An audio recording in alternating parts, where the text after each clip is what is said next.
Hello everyone, how are you all? I hope totally fit and fine at your homes and stay safe, stay healthy.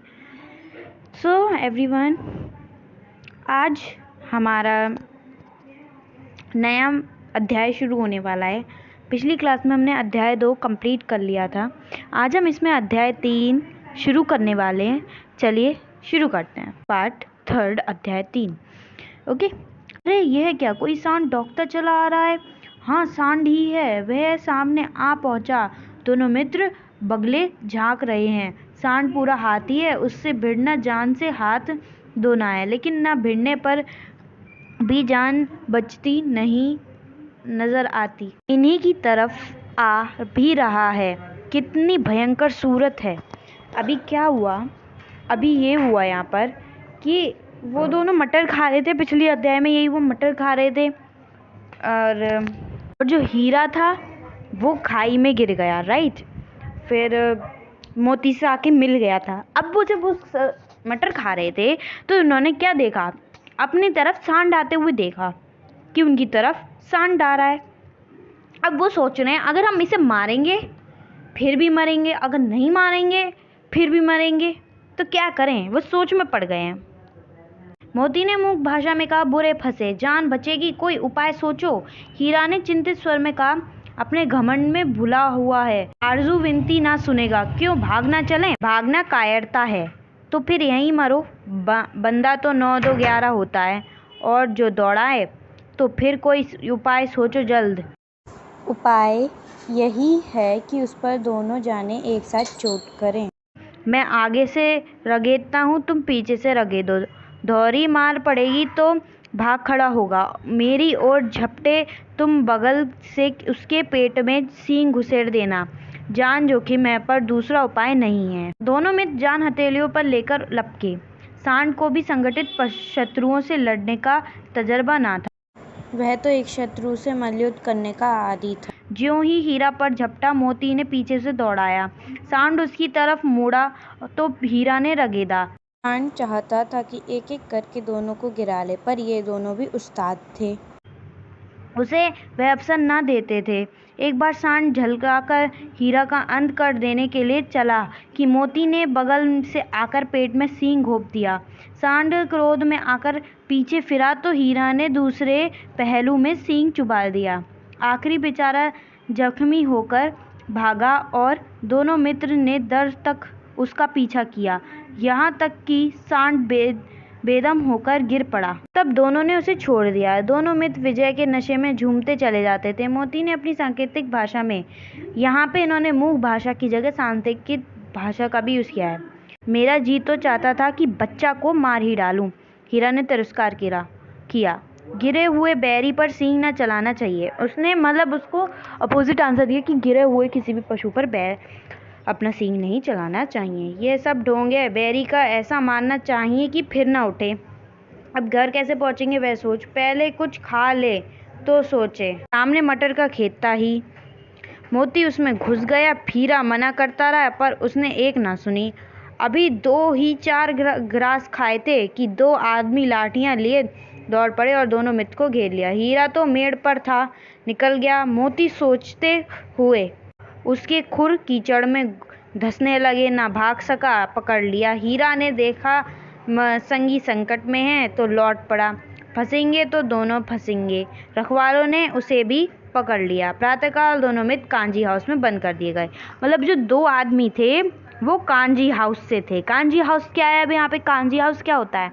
जहाँ पे जानवरों को इकट्ठा कर दिया जाता है। जैसे इधर उधर जानवर फालतू में घूम रहे होते हैं, इकट्ठा करते हैं ना, उन्हें ठीक से खाने पीने को देते हैं ना, उनकी अच्छे से देखभाल करते हैं। वहाँ पे एक तरीके से उनकी जेल होती है, राइट।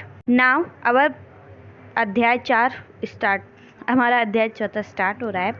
दोनों मित्र को जीवन में पहली बार ऐसा साबिका पड़ा कि सारा दिन बीत गया और खाने को एक तिनका भी ना मिला। समझ ही ना आता था ये कैसे स्वामी है। इससे तो गिर गया फिर भी अच्छा था। यहाँ कई भैंसें थीं, कई बकरियां, कई घोड़े, कई गधे, पर किसी के सामने चारा ना था। सब जमीन पर मुर्दों की तरह पड़े थे। कई तो इतने कमज़ोर हो गए थे कि खड़े भी ना हो सकते थे। सारा दिन दोनों मित्र फाटक की ओर टकटकी लगाए ताकते रहे पर कोई चारा लेकर आता न दिखाई दिया। तब दोनों ने दीवार की नमकीन मिट्टी चाटनी शुरू की, पर इससे क्या तृप्ति होती। रात को भी जब कुछ भोजन न मिला तो हीरा के दिल में विद्रोह की ज्वाला दहक उठी। मोती से बोला, अब तो नहीं रहा जाता मोती।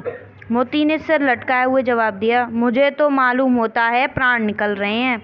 इतनी जल्दी हिम्मत ना हारो भाई, यहाँ से भागने का कोई उपाय निकालना चाहिए। आओ दीवार तोड़ डालें, मुझसे तो अब कुछ नहीं होगा। बस इसी बूते पर अकड़ते थे, सारी अकड़ निकल गई।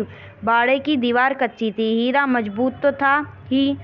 अपने नुकीले सींग दीवार में गड़ा दिए और जोर मारा तो मिट्टी का एक चिप्पड़ निकल आया। फिर तो उसका तब उन लोगों का साहस बढ़ गया। इसने दौड़ दौड़कर दीवार पर चोटे की और हर चोट में थोड़ी थोड़ी मिट्टी गिराने लगा। उसी समय कांजी और उसका चौकीदारी लैंटेन लेकर जानवरों की हाजिरी लेने आ निकला। हीरा का झटपन देखकर उसने उससे कई डंडे रस्सी किए और मोटी सी रस्सी से बांध दिया। मोती ने पड़े पड़े कहा, आखिर मार खाई कि क्या मिला? अपने बूते भर जोर तो मार दिया, ऐसा जोर मारना किस काम का कि और बंधन में पड़ गए। जोर तो मारता ही जाऊंगा, चाहे कितने ही बंधन पड़ते जाएं। जान से हाथ धोना पड़ेगा, कुछ परवाह नहीं। यूं भी तो मारना ही है। सोचो दीवार खुद जाती तो कितनी जानें बच जाती। इतने भाई यहाँ बंद हैं, किसी की देह में जान नहीं है। 2-4 दिन और यही हाल रहा तो सब मर जाएंगे। हाँ यह बात तो है। अच्छा तो ला, फिर मैं भी जोर लगाता हूँ। मोती ने भी दीवार में उसी जगह सींग मारा। थोड़ी सी मिट्टी गिरी और फिर हिम्मत बढ़ी। फिर तो वह दीवार में सींग लगाकर इस तरह जोर करने लगा मानो किसी प्रतिद्वंदी से लड़ रहा है। आखिर कोई 2 घंटों की जोर आजमाई के बाद दीवार ऊपर से लगभग 1 हाथ गिर गई। उसने दूनी शक्ति से दूसरा धक्का मारा तो आधी दीवार गिर पड़ी। दीवार का गिरना था कि अधमरे से पड़े हुए सभी जानवर चेत उठे। 3 घोड़ियां सरपट भागने निकली, फिर बकरी निकली, इसके बाद भैंसें भी खिसक गईं, पर गधे अभी तक ज्यों के त्यों खड़े थे। हीरा ने पूछा, तुम दोनों क्यों नहीं भाग जाते? एक गधे ने कहा, जो कहीं फिर पकड़ लिया जाए तो क्या हर्ज है, अभी तो भागना का अवसर है। हम तो डर लगता है, हम यहीं पड़े रहेंगे। आधी रात से ऊपर जा चुकी थी। दोनों गधे अभी तक खड़े सोच रहे थे कि भागें या न भागें, और मोती अपने मित्र की रस्सी तोड़ने में लगा हुआ था। जब वह हार गया तो हीरा ने कहा, तुम जाओ, तुम यहीं पड़ा रहने दो, मुझे शायद कहीं भेंट हो जाए। मोती ने आंखों में आंसू लाकर कहा, तुम मुझे इतना स्वार्थी समझते हो हीरा? हाँ, हम और तुम इतने दिन एक साथ रहे हैं, आज तुम विपत्ति में पड़ गए तो मैं तुम्हें छोड़कर अलग हो जाऊं? हीरा ने कहा, बहुत मार पड़ेगी, लोग समझ जाएंगे यह तुम्हारी शरारत है। मोती गर्व से बोला, जिस अपराध के लिए तुम्हारे गले में बंधन पड़ा उसके लिए अगर मुझ पर मार पड़े तो क्या चिंता। इतना तो हो ही गया कि मैं 9-10 प्राणियों की जान बच पाई, वे सब तो आशीर्वाद देंगे। यह कहते हुए मोती ने दोनों गधों के सींगों से मारकर बड़े के बाहर निकाला और तब अपने बंधु के पास आकर सो रहा। भोर होते ही मुंशी और चौकीदार तथा अन्य कर्मचारी में कैसी खलबली मची, इसके लिखने की जरूरत नहीं। बस इतना ही काफ़ी है कि मोती की खूब मरम्मत हुई और उसे भी मोटी रस्सी से बांध दिया गया। हमारा अध्याय 5 शुरू होता है। चलिए स्टार्ट करते हैं। 1 सप्ताह तक दोनों मित्र वहां बंधे पड़े रहे। किसी ने चारे का एक तृण भी न डाला। हाँ, एक बार पानी दिखा दिया जाता था, यही उनका आधार था। दोनों इतने दुर्बल हो गए थे कि उठा तक न जाता था, ठठरियाँ निकल आई थी। एक दिन बाड़े के सामने डुग्गी बजने लगी और दोपहर होते होते वहाँ 50-60 आदमी जमा हो गए। तब दोनों मित्र निकल गए और उनकी देखभाल होने लगी। लोग आकर उनकी सूरत देखते और मन फीका करके चले जाते।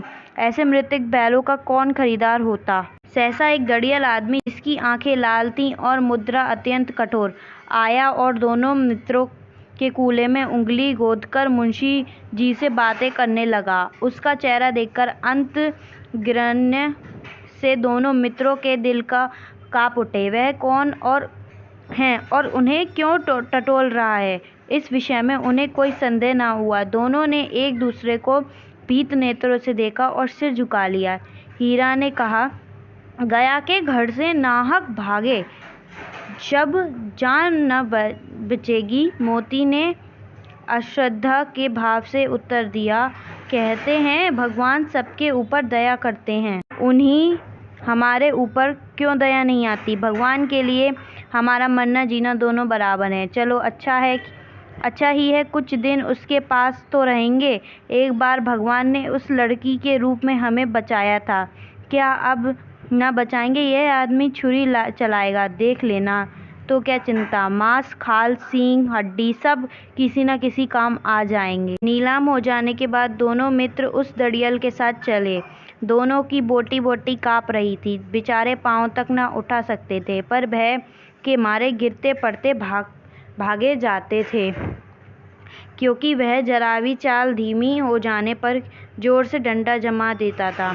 राह में गाय बैलों का एक रवेड़ हरे हरे हार में चरता नजर आया। सभी जानवर प्रसन्न थे, चिकने चपल, कोई उछलता था, कोई आनंद से बैठा पागुर करता था।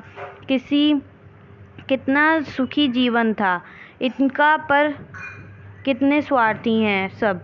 किसी को चिंता नहीं कि उनके दो भाई बधिक के हाथ पड़े कैसे दुखी हैं। ऐसा दोनों को ऐसा मालूम हुआ कि यह परिचित रहा है। हाँ, इसी रास्ते से गया उन्हें ले गया था। वही खेत, वही बाग, वही गांव मिलने लगे। प्रतिक्षण उनकी चाल तेज होने लगी, सारी थकान, सारी दुर्बलता गायब हो गई। आह, ये लो, अपना ही हार आ गया। इसी कुएं पर हम पुर चलाने आया करते थे, यही कुआं है। मोती ने कहा, हमारा घर नगीच आ गया।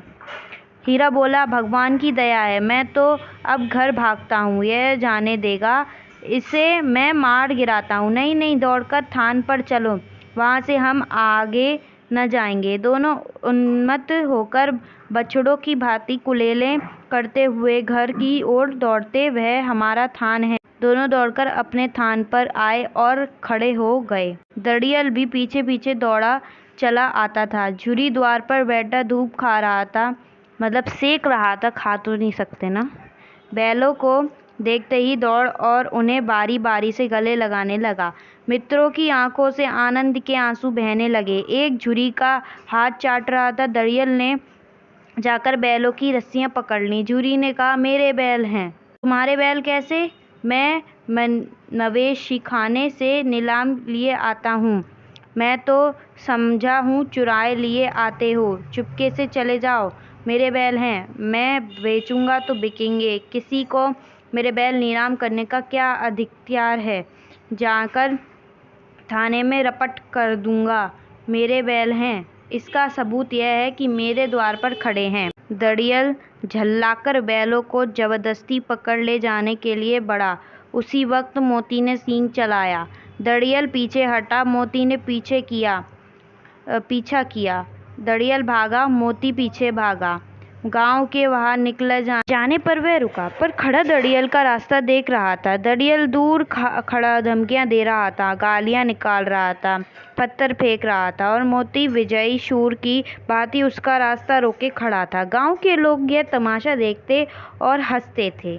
जब दड़ियल हारकर चला गया तो मोती अकड़ता हुआ लौटा। हीरा ने कहा, मैं डर रहा था कि कहीं तुम गुस्से में आकर मान न बैठो।